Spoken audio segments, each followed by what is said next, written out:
Hello everyone. आपल्याला आज बघायचं आहे कार्डियक सायकल, सिस्टॉल अँड डायस्टॉल.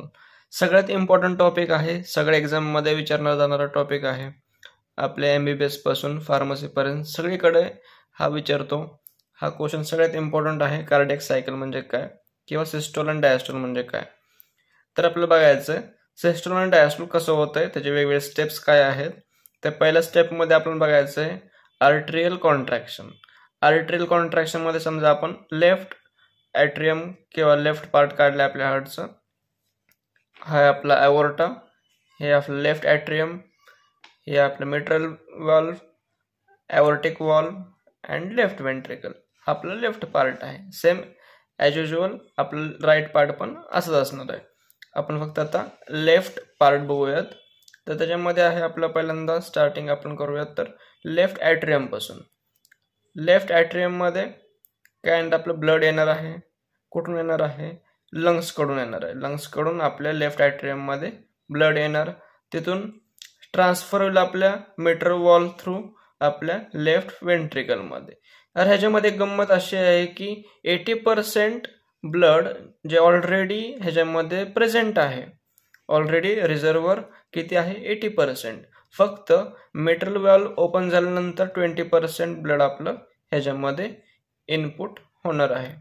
आता आपलं फक्त काय झालं इथं, आपलं ॲओर्टिक वॉल्व बंद आहे. आता फक्त काय ओपन आहे? आपलं कनेक्शन कोणामध्ये आहे? लेफ्ट ॲट्रियम आणि लेफ्ट वेंट्रिकल मध्ये. ह्याच्यामध्येच आपलं कम्युनिकेशन प्रेझेंट आहे. आणि ॲओर्टिक वॉल्व मध्ये कम्युनिकेशन आहे का? नाही. इथं आपण एक पार्ट म्हणूया, 2 पार्ट म्हणूया आणि 3 पार्ट किंवा तिसरा पार्ट आपण म्हणूयात. आता फक्त आपलं 1 आणि 2 पार्ट मध्येच काय आहे? कम्युनिकेशन आहे. थर्ड पार्ट मध्ये कम्युनिकेशन नाही. कारण का?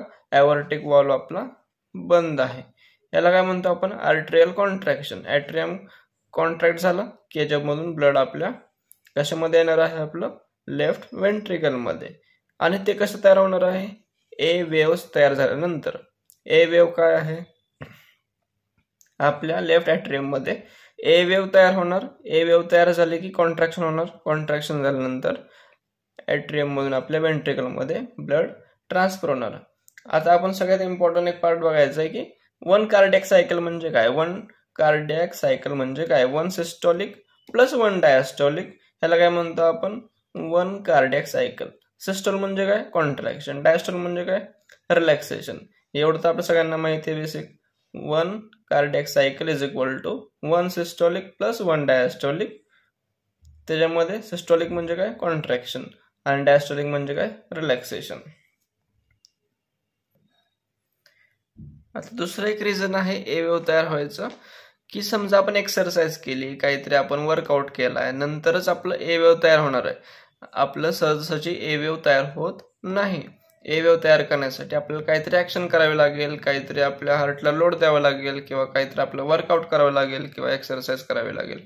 तरच आपलं ए वेव्ह तयार होणार आणि ए वेव्ह मधून आपलं ब्लड जे आहे ते ट्रान्सफर होणार आपल्या लेफ्ट वेंट्रिकल मध्ये. आता नेक्स्ट स्टेप बघूयात आपण. त्याच्यामध्ये काय होणार आहे? आपलं आयसोव्हॉल्युमेट्रिक कॉन्ट्रॅक्शन नाव दिलंय आपण. तर ह्याच्यामध्ये काय? सेम आपण लेफ्ट पार्ट घेतलाय. लेफ्ट पार्ट मध्ये आपण काय बघतोय आता? लेफ्ट आपलं ॲट्रियम, लेफ्ट वेंट्रिकल आणि आपलं ॲओर्टा. आता हे त्या वॉल्वचं आपलं माहित झालंय मिट्रल वॉल्व आहे. मिट्रल वॉल्व नंतर आपलं ॲओर्टिक वॉल्व, हे तर आपल्याला माहिती आहे बेसिक. आता काय झालं? आपलं इथं कॉन्ट्रॅक्शन झालं. आयसोव्हॉल्युमेट्रिक कॉन्ट्रॅक्शन ह्याच्यामध्ये झालंय. आता काय झालंय बघा, आपलं मिट्रल वॉल पण क्लोज झालंय आणि ॲओर्टिक वॉल पण आपलं क्लोज झालेलं आहे. तर फक्त त्याच्यामध्ये काय होणार आहे? लेफ्ट वेंट्रिकल मध्ये आपलं काय होणार आहे? प्रेशर इन्क्रीज होत जाणार. समजा आपण 0 प्रेशर आहे, आता 0 पासून 5 वर गेलंय, 5 वरून 80 वर गेलंय.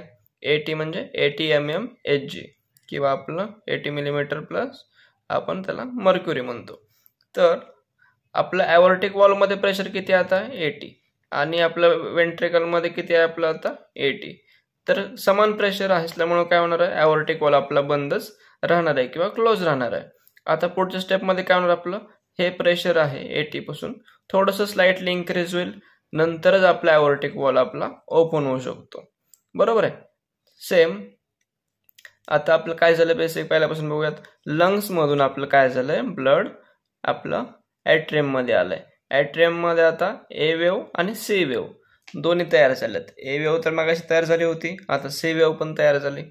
सी वेव्ह तयार झाल्यामुळे काय झालं, आता आपलं ह्याच्यामध्ये मेटल वॉल क्लोज झालाय आणि ह्याच्यामध्ये फक्त प्रेशर वाढायला लागले. कशामध्ये, वेंट्रिकल मध्ये आपलं प्रेशर वाढत चाललं, जेणेकरून आपलं ब्लड फ्लो आहे ते आता ॲओर्टिक वॉल थ्रू होणार आहे.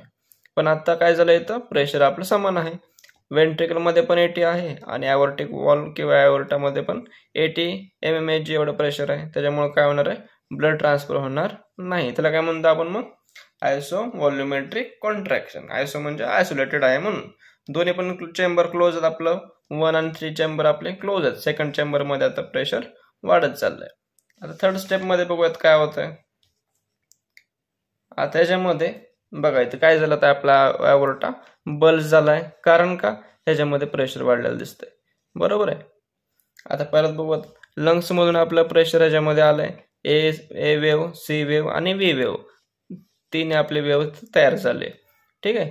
आपल्या ह्याच्यामध्ये आता प्रेशर इन्क्रीज व्हायला लागलं. 0 पासून 5 पासून 81 टू 120 mmHg पर्यंत आपलं काय झालं, आता प्रेशर आपलं इन्क्रीज झालंय.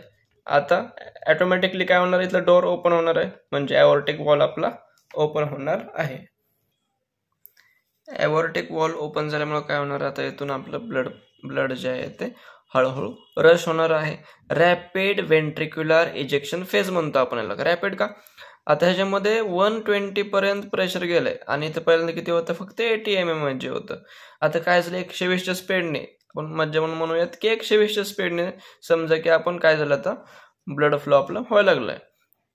120 स्पीड म्हणजे काय, 120 mmHgच्या प्रेशरने काय झालं, आता आपलं ब्लड रश व्हायला लागलंय किंवा रॅपिड वेंट्रिक्युलर इजेक्शन फेज मधून आता ब्लड आपलं बाहेर चाललंय. कशाच्या, आपल्या ॲओर्टाच्या. ठीक आहे, कळलं. रॅपिड वेंट्रिक्युलर इजेक्शन फेज, ह्याला काय म्हणतो आपण, रॅपिड वेंट्रिक्युलर इजेक्शन फेज म्हणतो. कारण का, आपलं ब्लड जे आहे ते ॲओर्टाच्या बाहेर चाललेलं आहे मधून. आणि ज्या टायमिंगला आपलं वेंट्रिकल जे आहे ते कॉन्ट्रॅक्ट होईल, इथे एक मेकॅनिकल आहे, मेकॅनिकल वेव्ह म्हणतो आपण त्याला. आता तुम्ही म्हणत असाल की हे काय काढलंय, A wave, C wave, V wave, हे काय आहे, हे काय आपलं ECG नाहीये, हे काय आपलं मेकॅनिकल वेव्ह आहे. असं काढलंय आपण ते ए वेव्ह, सी वेव्ह आणि लॉंग आहे ते व्ही वेव्ह. या वेव्हजमुळे काय होणार आहे, याच्यामध्ये कॉन्ट्रॅक्शन होणार आहे आणि ब्लड आपलं रश आउट होणार आहे. म्हणून आपण याला म्हणतो रॅपिड वेंट्रिक्युलर इजेक्शन फेज. ठीक आहे. नंतर नेक्स्ट स्टेप मध्ये काय होणार आपलं, slow ejection phase. Slow ejection phase का, आता इथून तर ब्लड बाहेर गेलंय. ब्लड बाहेर गेल्यानंतर आपण ऑटोमॅटिकली इथलं प्रेशर हळूहळू कमी होत जाणार आहे. सेम मग अशीच ए वेव्ह आहे, सी वेव्ह आहे, व्ही वेव्ह पण इथं प्रेझेंट आहे. मीटर वॉल जे आपला क्लोज झालेला आहे आणि इथून आपलं ब्लड बाहेर चाललं होतं. बाहेर चालत असताना आता काय झालं, प्रेशर आहे ते कमी झाले. बरोबर, एखाद्या गोष्टीमधून काय आपलं समजा ते निघून गेलं तर इथलं प्रेशर आपलं हळूहळू कमी होणार आहे. त्याच्यामधून आपलं काय झालं, ब्लड बाहेर गेल्यामुळं काय झालं, जे प्रेशर होतं त्याच्यामध्ये ते कमी झालं. इथं मग अशी बघा, इथं काय होतं, बल्ज झालेला आहे ॲओर्टा. आता इथं परत त्याच्या पूर्व स्थितीमध्ये परत पहिल्या फेजमध्ये आलेला आहे. त्याला म्हणतो आपण स्लो इजेक्शन फेज. कारण का, हळूहळू आता इथून ब्लड जाणार आहे. नंतर स्टेपमध्ये काय आहे, आयसो वेंट्रिक्युलर रिलॅक्सेशन. ह्याला म्हणतो आपण आयसो वेंट्रिक्युलर रिलॅक्सेशन. ह्याच्यामध्ये काय असतंय, आता जे आहे बघा, मीटर वॉल क्लोज आहे, ॲओर्टिक वॉल क्लोज झाला आहे. आता काय होणार आहे, याच्यामध्ये लंग्स कडून परत ब्लड आपल्या कशामध्ये येणार आहे, ॲट्रियम मध्ये येणार, चालू होणार. ॲट्रियम मध्ये आलं की ह्याच्यामध्ये प्रेशर वाढत जाणार आहे, आपल्या ह्याच्यामध्ये रिझर्व्हर आपल्या ब्लडचं वाढत जाणार आहे आपल्या ॲट्रियम मध्ये. ॲट्रियम मध्ये ब्लड समजा ह्याच्यामध्ये पाठवायचं असेल तर काय पाहिजे, ह्याचं प्रेशर ह्या प्रेशरपेक्षा जास्त पाहिजे. माहिती आहे आपलं, हाय कॉन्सन्ट्रेशन टू लो कॉन्सन्ट्रेशन आपलं काही एखादं फ्लुइड असेल तर ट्रान्सफर होत असतं. म्हणून म्हणजे काय पाहिजे, ह्याच्यामध्ये आपल्याला प्रेशर जास्त पाहिजे ॲट्रियम मध्ये, कशापेक्षा, वेंट्रिकलपेक्षा. आता तिथे रिलॅक्सेशन होणार आहे, वेंट्रिकलचं आपलं काय होणार, रिलॅक्सेशन होणार. जे आपलं 120 mmHg पर्यंत आपलं प्रेशर गेलं होतं ते हळूहळू कमी होत जाणार आहे. 0 पासून 5, 81, 120 आणि परत रिव्हर्स कमी कमी होत जाणार आहे आपलं प्रेशर, आणि इथलं जे व्हेंट्रिकल आहेत ते रिलॅक्स होत राहणार आहेत. म्हणून आता जे काय पुढच्या फेजमध्ये काय होणार, आपलं ब्लड जे ॲट्रियम मधून व्हेंट्रिकल मध्ये ट्रान्सफर होणार आहे. ह्या फेजला काय म्हणतो आपण, आयसो व्हेंट्रिक्युलर रिलॅक्सेशन. सेम वरती काय झालं कॉन्ट्रॅक्शन, खाली झालंय आता रिलॅक्सेशन. दोन्ही वॉल क्लोज आहेत, हे इम्पॉर्टंट आहे. दोन्ही वॉल आपले क्लोज आहेत. कुठले कुठले, ॲओर्टिक वॉल क्लोज आहे आणि मिट्रल वॉल पण आपला क्लोज आहे. आता फक्त काय होतं, व्हेंट्रिकल मध्ये प्रेशर आपलं कमी होत चाललंय आणि ह्याला म्हणतो आपण ventricle relaxation, iso ventricular relaxation. Next step बघूयात आपण. सेम आता काय झालं, ह्याच्यामध्ये प्रेशर इन्क्रीज झालं. कशामध्ये, आपल्या ॲट्रियम मध्ये काय झालं, प्रेशर इन्क्रीज झालं. कशापेक्षा, व्हेंट्रिकल पेक्षा.